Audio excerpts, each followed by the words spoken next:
Hello once again, ladies and gentlemen, and thank you for coming back to the channel Held Dominance. Anthony here.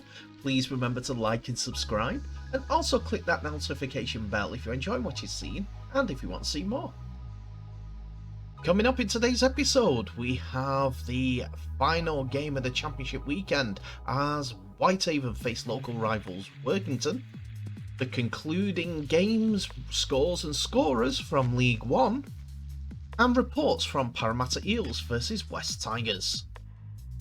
So we start with in this episode with the championship game that was played between local rivals Whitehaven and Workington Town.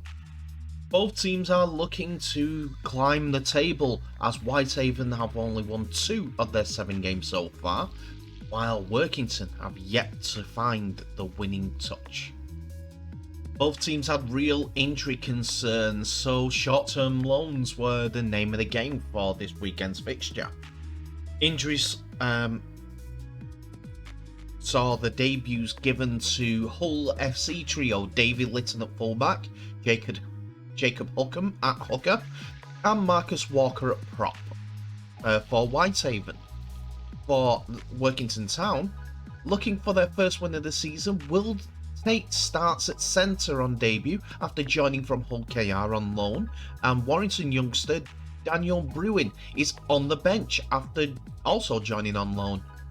Former Haven man Oscar Thomas at fullback and hooker Evan Simons will be key for the Town as they hope to find some form. After a penalty was given to Whitehaven, they find themselves in their opponent's 20. And David Litton gets on the end of a flowing move and has the strength enough about him to get over the try line for the first try of the game. There was a little bit of afters in the celebration, but it was all handbags and all died down. But what do you expect from a local derby? Here's another look at it from a Whitehaven fan cam side. The ball is put down over the line and the celebrations begin. It was a bit exuberant, but it was something and nothing handbags. The conversion, though, slammed the post in an unfortunate, almost good effort. But with 3 minutes gone, Whitehaven lead 4 points to 0. On the 11th minute, though, it was a try for Workington as Alec Clegg went over in the corner after another flowing move from the two sides. Then Workington took the lead because on 25th minute, Evan Simons saw a gap open up through the middle of the defence, and from 20 metres out, that went from left of the post to score under the sticks, which gave Doran the easy task to convert and make it 10 points to 4-2. Yes, Workington Town. Before the second try for Workington, though, a Doran 40-20 attempt was saved spectacularly by David Litton, who flew out full strength to give his side a better position. A great flowing move and shape from Whitehaven saw them equalise as Dave Eccleston went over in the corner for Whitehaven, and Connor Holliday nails the conversion from the touchline to equalise the to make it 10-all. But not to be outdone, a great kick move from Workington gives them a lead as we're coming towards half time. A great kick to the corner came to a chase between Will Tate and the aforementioned Litton, and Will Tate got there just before the ball hit the line, and it was a scoreline that made it 14 points to 10 to Whitehaven. Unfortunately, the kick was missed because it was a difficult one for the left footer, but that wasn't the end of the action when it came to the half-time scoring. there was a move to the right-hand edge after finding an overlap, and Evans went over for Haven right on the half-time hooter to give a 14-all half-time scoreline, which was fantastic game spectacle so far between the two sides. Both sides were tiring, you could see it. And the second half, the weather was getting worse as well. I'll show you in a minute how bad it was. The side would rain and the wind was picking up in Whitehaven, so far up the northwest coast that everyone else was having sunny Easter Sundays, while these two sides were playing in a downpour, to be honest. This did have an effect on the quality, but not of the effort, as both sides were ripping into each other. Hard defence. You could tell that if they weren't doing much with the ball in hand, they were making sure they did well with the ball. And it was Whitehaven were the better side. And on the 65th minute, I'll double check that. 64th minute. It was a penalty given to Whitehaven, which was just right, about 30 metres out, just right of the posts. And because of the conditions, due to the late shot on Phillips, Nico Williams decided to go for goal and extend the lead for Whitehaven. Get them right. Too many W's. To 16 points to 14 with a great effort. Then on the 75th minute, Whitehavens came up again with the goods as another try came in for their side, as Ryan King, who had been suffering with cramp in both legs, been stretching for about 5-10 minutes from the 60th minute, went over for the try, which was converted by Williams, and it was 22 points to 14. And as we only have 5 minutes left, that was the full-time score. But here is that try, as Workington try their hardest to keep out Whitehaven, and one of their players is down at dummy half. It leaves a gap for Jack King to go over to score the winning try in what was getting worse and worse conditions and excitement between the two fierce local rivals. Derby Day bragging rights go to Whitehaven, 22 points to 14. We now finish off the Betfred League 1 fixtures, as there were 2 games played on Sunday, as the round 8 comes to an end with some decent results, to be honest. First of all, Midland Hurricanes beat London Skolars 50 points to 28. It's a good statement for the league, with Midlands going over on the victory, but London Skolars getting points on the board is also good too. Tries for Hardcastle, 2 for Freeman. Fogging Johnson, Windley scored 2 and Wellham scored 2. Give Hurricanes all their tries, as they were leading 22 points to 16 at half time. Hardcastle kicked over 2 conversions, while Stead kicked over 5. For the Scholars, Kaufman, 2 from Deary and 2 from Bassett were the try scorers, and there was 2 conversions apiece for Lyon and Bell. And in the final League One game, expected league winners Swinton went down at 13 points to 6 at home against North Wales Crusaders, who themselves are one of the title favourites in League One. It was a try for Lloyd and a conversion from Abrams, who scored their Swinton's points in the second half.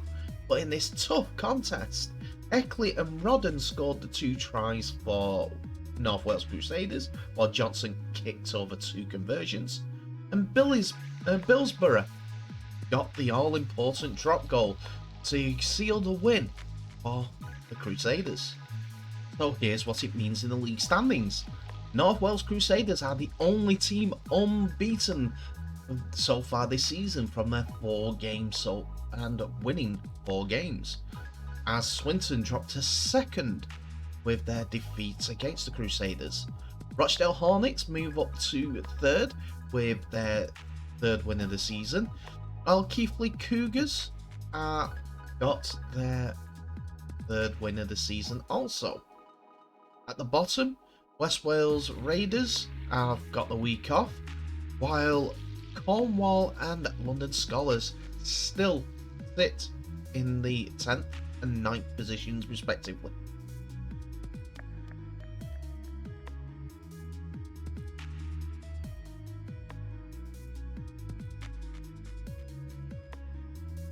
So the NRL stretched out all their games across the 4-day weekend, as we see the Parramatta Eels take on the West Tigers on Monday morning. The Eels come into the game in 4th place after the Sharks were beaten by the Melbourne Storm which means that they can move up a place above the Sharks in the ladder, while the West Tigers could only stay at the same position but get their first points of the season if they win. With about 7 hours to kick off, the team news was in, and the Parramatta Eels have Waka Blake out for an extended period with a knee trouble, with Marata Nuikore coming in at centre and Will Penicini switching to the wing. Junior Paolo accepted a 1-match ban for a dangerous contact on Oregon Kafusi, replacing him up front. Sean Lane, who had hamstring issues, returns, pushing Ryan Matterson to the bench. Bryce Cartwright reverts to the 18th man, while Mitch Rain maintains his spot on the bench. There is no changes to the team with 24 hours to go. And for the West Tigers, a couple of late changes for Michael Maguire's side after Ken Marlow comes onto the wing, which will see Stafford Toa switch to the centres, and Luke Garner move to the reserves. Tyrone Peachy replaces Alex Seyfarth, who goes to 18th man, with Dane Laurie remaining on track to return after missing the Sharks class due to a positive COVID-19 test last time out. The match kicked off and all eyes were on the Tigers' new look halfback pairing, as they were quick to send a statement. Luke Brooks was moved to 5'8" with Hastings playing at halfback, through a short ball that was dubbed beautiful by Michael Ennis to send Luciano Leilua for the first points of the afternoon. But Eels hit back 3 minutes later after star halfback Mitchell Moses scooped up the ball from dummy half and put a grubber in for Clint Gustafson. However, the Tigers capitalised off the Eels' error and were able to get them back on the back foot after a break and a brilliant run from Stafford Toa. Brooks then threw a stunning cut-out pass to send David Nufaloma over in the corner as the Tigers snatched the lead once again. And Michael Maguire's men doubled up after Hastings put a pinpoint kick over the top for Nufaloma to cross again 3 minutes later. Sticking with the run of the day, the Eels then responded. Reid Mahoney passed to Isaiah Papali'i out of dummy half to send the star second rower over 6 minutes before half time.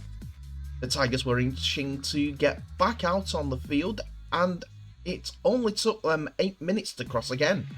Veteran winger Ken Mulamolo, who was initially dropped before being recalled, crossed in the corner. Parramatta again responded 4 minutes later. 5'8" Dylan Brown skipped through a couple of Tigers defenders before passing to Mahoney to score once again. The Eels levelled up the scores with 10 minutes to go when Moses put up a bomb for Bailey Simonson. which was batted back for a makeshift centre, Marata Nuikore, to score. Both sides frantically tried to prevent each other from attempting field goals. Moses had a shot, but it went wide, and it was ultimately a ball to Jackson Hastings from about 35 yards out, who delivered a stunning drop goal with 5 seconds left. And that was the final scoring of the game, and the Wests have won for the first time this season. Both the Tigers and Eels copped injury blows in the second half, with Jake Simpkins and Ken Mullen-Marlowe leaving the field, as well as Regan Campbell-Gillard and Tom Opachich. So it was kind of a sore one for the two sides, but West Tigers get the bragging rights in West Sydney as they win the game 20 points to 21 against the Eels. And that's it for another episode, ladies and gentlemen. Thank you so much for watching. Please remember to like, subscribe and share this video worldwide, as we want to get the word out for Rugby League. May I just say, the 2,836 of you that viewed my video of the Hull Derby and Wigan versus Saints, thank you so much for doing so. This on its own should prove that there's an appetite worldwide for Rugby League. So if you want to promote it, my little channel has got that many views for the highlights of those 2 games. What are you going to do, Super League? There's my message to you. Now, tell me what your thoughts are on today's episode. Do you think that Swinton, Keighley or North Wales Crusaders are going to go up from League One? From an expansionist point of view, I want North Wales Crusaders to go up. For a purely heartfelt way, Swinton Lions, because they're close to my heart thanks to my grandfather. So you tell me if there's anyone different in the mix, or if you feel that Keighley could be there, as they're the one of the only unbeaten sides left in it. Parramatta Eels versus West Tigers. You tell me what your thoughts of the game. Did you enjoy it? Did you not? Who do you think? Where do you think they'll go next? Both sides. And in the Championship, Workington versus Whitehaven put on a stormer. I know I've only brought a few highlights to you, but it was a great game. You can find it, go watch it. In the meantime, thank you so much for watching. Please remember to share this video worldwide. I wish you all the best. Please stay safe, and I'll see you in the next episode.